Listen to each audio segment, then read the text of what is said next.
I'm Linda Jones, and I live in Forney, Texas, and I have 3 sons.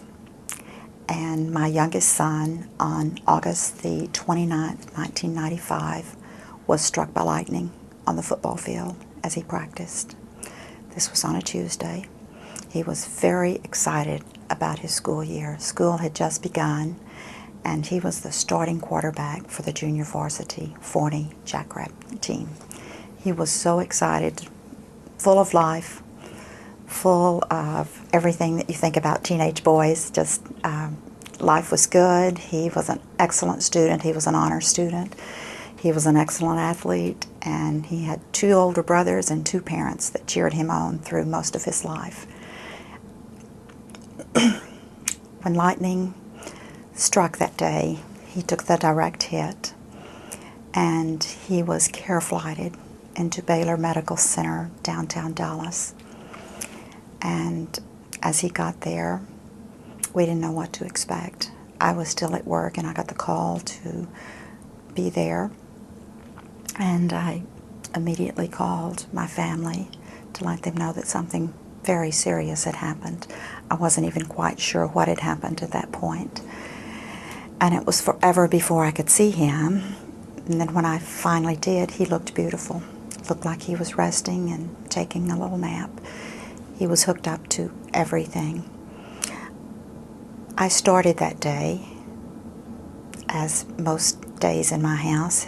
Clay was not the best morning person around, and so when we met each other in the hallway, he was about to go into the shower, and I was about to leave for work. And when I got in my car and started backing out the driveway, I realized I hadn't done something that I did every day. I hadn't hugged Clay. I hugged a beautiful 16-year-old boy. The next time I hugged him, he was attached to life support equipment.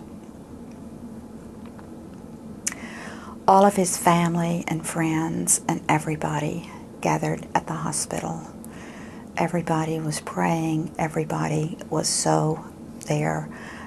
We live in a small community, and if you're in the 2nd grade, you know who's on that football field on Thursday and Friday nights. And the community just literally wrapped their arms around us at the time. Everybody prayed for a positive outcome. I didn't know what lightning did to a person.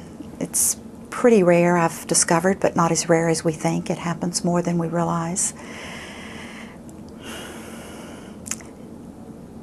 There were some hopeful signs along the way.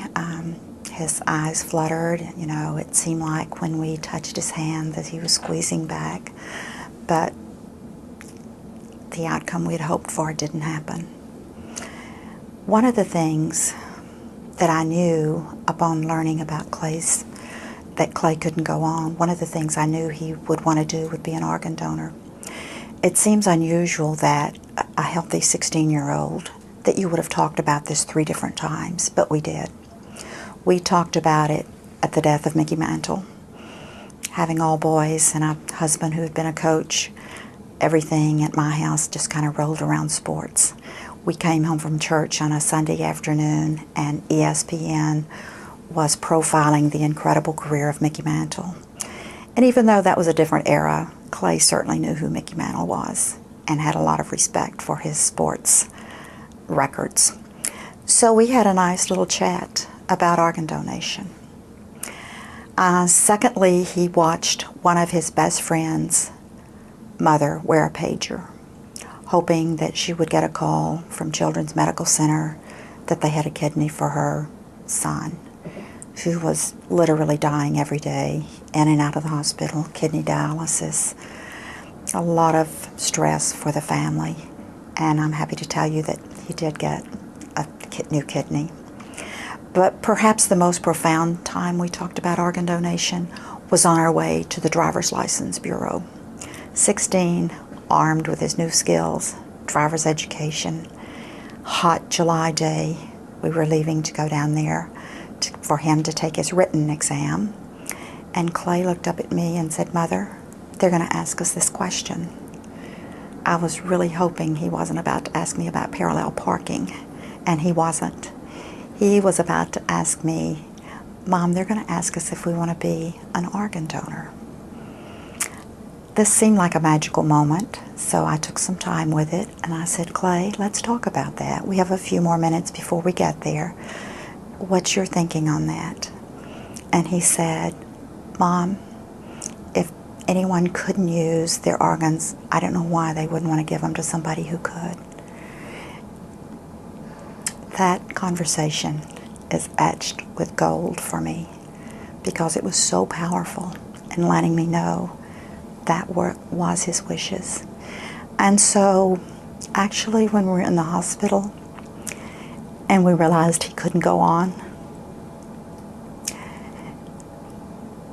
I actually started talking to the hospital staff about this would be my son's wishes.